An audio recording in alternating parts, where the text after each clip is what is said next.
Hello everyone, আমি অমৃতা, শখের স্কুলের ইনস্ট্রাক্টর। আজকে চলে আসলাম আপনাদেরকে একটা টিপস দেওয়ার জন্য, সেটা হচ্ছে টাইম ম্যানেজমেন্ট। আমরা অনেক সময় অনেক প্রোক্রাস্টিনেট করি। প্রোক্রাস্টিনেশনের জন্য আমাদের কোনো কিছুতে সাকসেস আসে না। সো এই জন্য আমাদেরকে সবসময় টাইম ম্যানেজমেন্টের দিকে খুব খেয়াল রাখতে হবে। টাইম ম্যানেজমেন্টের প্রথম ধাপ হচ্ছে সরাসরি একটা রুটিন করে ফেলা। এই রুটিনে আপনি সকালবেলা থেকে রাত পর্যন্ত কী কী কাজ করবেন সেটার জন্য একটা রুটিন করে রাখবেন, এবং এই রুটিনটা এত এফেক্টিভ হবে যে রুটিনটা স্ট্রিক্টলি ফলো করতে হবে।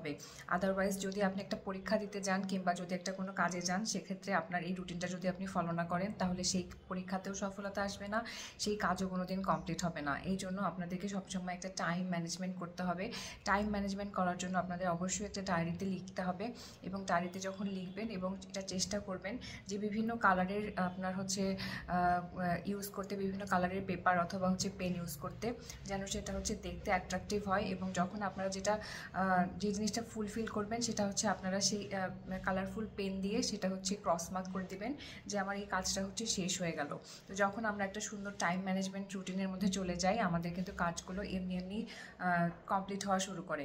তো যখন আমরা একটা কাজ শেষ করব এবং আমাদের ছোট ছোট গোলগুলো ফিল আপ করবো, এবং এক্ষেত্রে ছোট ছোট গোল ফিল আপ করার গুরুত্ব অনেক, কারণ ছোট ছোট গোল যখন আমরা ফিল আপ করবো তখন আমরা বিগার একটা অ্যাচিভমেন্টের দিকে যাব। তো যখনই আমরা টাইম ম্যানেজমেন্টের কথা চিন্তা করবো, আমরা কিন্তু ছোট ছোট গোল সেটিংয়ের দিকেও যাব।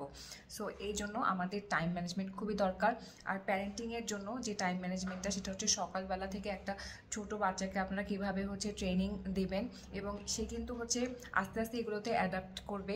একদম শুরুতেই সে সবগুলো রুলস ফলো করবে না।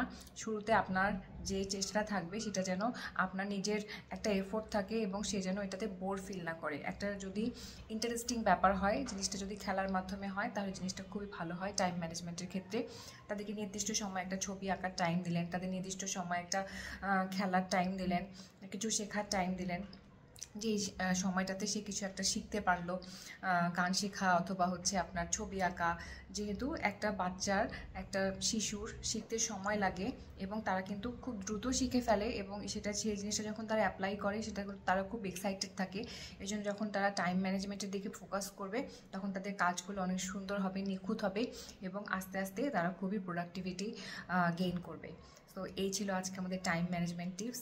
আশা করি ভালো লাগবে, এবং আমরা যেই আপনাদেরকে টিপসগুলো দেই, সেগুলো যদি আপনারা ফলো করেন, অবশ্যই ভালো রেজাল্ট পাবেন। Thank you.